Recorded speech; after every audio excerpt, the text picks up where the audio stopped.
YouTube, what's going on? This is Kevin the Tech Ninja, and today I got something you've been waiting for, and I guess if you weren't waiting for it, please keep watching. The Samsung Galaxy S22 Ultra has become officially official, and I think there's a lot to dissect, especially if you're an iPhone 13 Pro Max owner.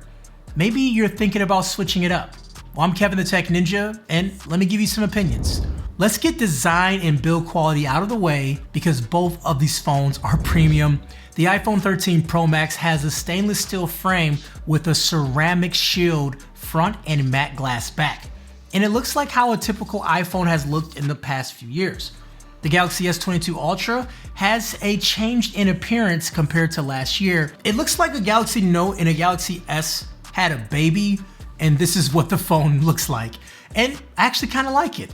Now you'll find Armor aluminum for protection and Corning Gorilla Glass Victus Plus on the front and back.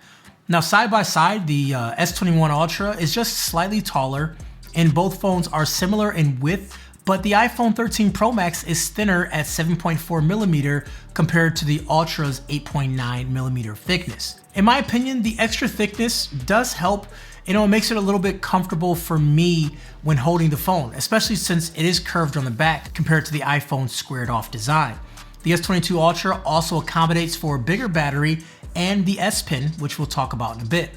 Now, all the smartphone's other design traits are expected, things like IP68 water and dust resistance, and the iPhone 13 has the quick mute slider, which the S22 obviously doesn't have. Now, things do get drastically different in terms of the front.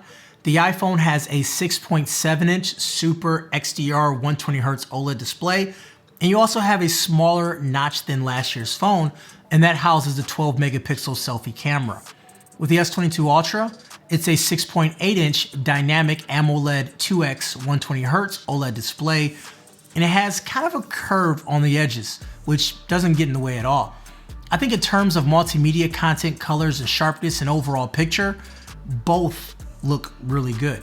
But when you do take a closer look, I find that the white areas on the iPhone stand out more. This is called dynamic range, and I feel that dynamic range is a little bit better on the iPhone's display.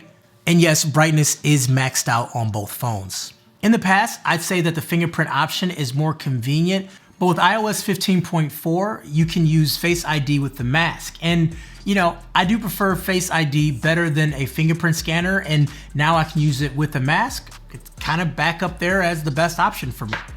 Now, pairing with the displays, you also get stereo sound experience, and I think the iPhone and the Galaxy S22 Ultra are pretty equal in this.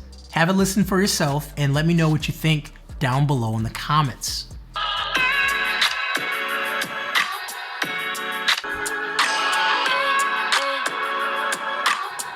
With either phone, day-to-day performance isn't going to be much of a problem. Now, I've used the iPhone 13 Pro Max for several months now, and its A15 Bionic chip paired with 6 GB of RAM handles everything just fine. I do a lot on my phone. Now, with the Galaxy S22 Ultra, you get the Snapdragon 8 Gen 1 4nm chip and with up to 12 GB of RAM. And again, obviously, for the time I've had the phone, things have been very smooth as well, doing anything that I want to do. Now, there's a huge emphasis on game mode on the S22 Ultra and how the display boosts all the way up to 240 Hz. So obviously I will be talking about that in my full review, so make sure you hit subscribe down below. I also think software these days has become really good. I think iOS 15 is a pretty solid upgrade. I like how it looks to little touches, but I will say that I like Samsung's One UI skin using Android 12. In fact, I think the Galaxy S22 Ultra takes better advantage of software features. You get things like floating windows, split screen, and access to a host of enhancements with the S Pen. It's now even more natural to write with the S Pen with a significantly lower 2.8 milliseconds response time. And those are things that the iPhone 13 Pro Max just doesn't have. The iPhone 13 Pro Max feels like a phone, and the S22 Ultra at times can feel like a computer. There's also quite a big difference when it comes to cameras. The iPhone 13 Pro Max, you have a triple 12 megapixel wide, ultra wide, and telephoto configuration, and a TOF 3D LiDAR scanner for depth perception. I made a lot of videos over the past few months on cameras, So look, I'm not gonna rehash it, but the general conclusion is that the iPhone has the most reliable camera for all situations. Not the best, but most reliable. I think this year the S22 Ultra has a lot of good things going for it when it comes to photo. You're looking at a 108 megapixel camera paired with an ultra wide 12 megapixel and two 10 megapixel telephoto sensors for 3x optical and 10x optical zoom, going up to 100x space zoom. The 108 megapixel sensor supports high resolution photos and Nona binning technology for 16-bit RAW image and a dedicated expert RAW application to make things like this possible. There's also a new portrait mode feature that works at night, and it also works for pets too. But if you have the S21 Ultra and you have the S22 Ultra, I will say there is an improvement on the S22. It is very evident when looking at the footage. But is it better than iPhone? I think more time has to take when I can compare it in different types of lighting scenarios and situations, so more to come on that. I know there's still a ton more to dissect with the S22 Ultra cameras, and I'll be following up on my full review, so make sure you do check that out because I'll have more time with the phone, but we can kind of move on to battery.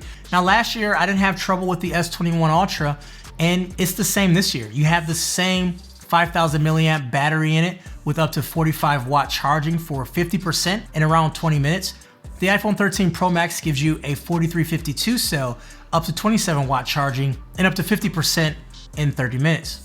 Both phones support wireless charging 15 watts, with the iPhone having you use the MagSafe support for accessories. Otherwise you have 7.5 watts of actual wireless charging. Now long term, obviously we'll have to see how that works, as the iPhone, I would say, is the battery champ for me right now, but the S21 wasn't too far behind. So we do have to see how the S22 does last in extended testing. So that's the core differences between these two major flagship phones. The Galaxy S22 Ultra retails for $1199, giving you a base of 128 gigabyte of storage, whereas the iPhone 13 Pro Max starts at the same storage for $1099. Each phone can leverage different exchanges and trade-ins, so you do have flexibility on that. But the higher base tag on the S22 Ultra, in my opinion, is actually justified. It's a much more powerful camera package. It has S Pen support and greater ways to leverage the big screen with its software. And you also have DeX support too. It's better design. Overall, that this is the greatest smartphone that has ever been made when you look at specs and everything that it can do. There's no arguments there with that. But with the iPhone, you do get the Apple ecosystem and you get a lot of the things that are really boring but consistent. And for a lot of people who rely on those applications and that ecosystem, then obviously the iPhone 13 Pro Max is the best phone for those people. Also, I do want to note that right now, if you do pre-order the S22 Ultra and you pre-order the 128, you get automatically stepped up to the 256. So that's something to note if you use my link down below and the phone is not out as of yet. But anyways, guys, those were my early comparisons between the iPhone 13 Pro Max and the Galaxy S22 Ultra. Of course, I'll do a follow-up video, but I want to kind of help you guys through the purchasing decision. If you're still on the fence and you don't know what to look at, these are two phones that I absolutely love and just my thoughts while using the phones for a little bit. Anyways, guys, this is Kevin the Tech Ninja. Have yourself a wonderful day. I'll talk to you guys later. Peace.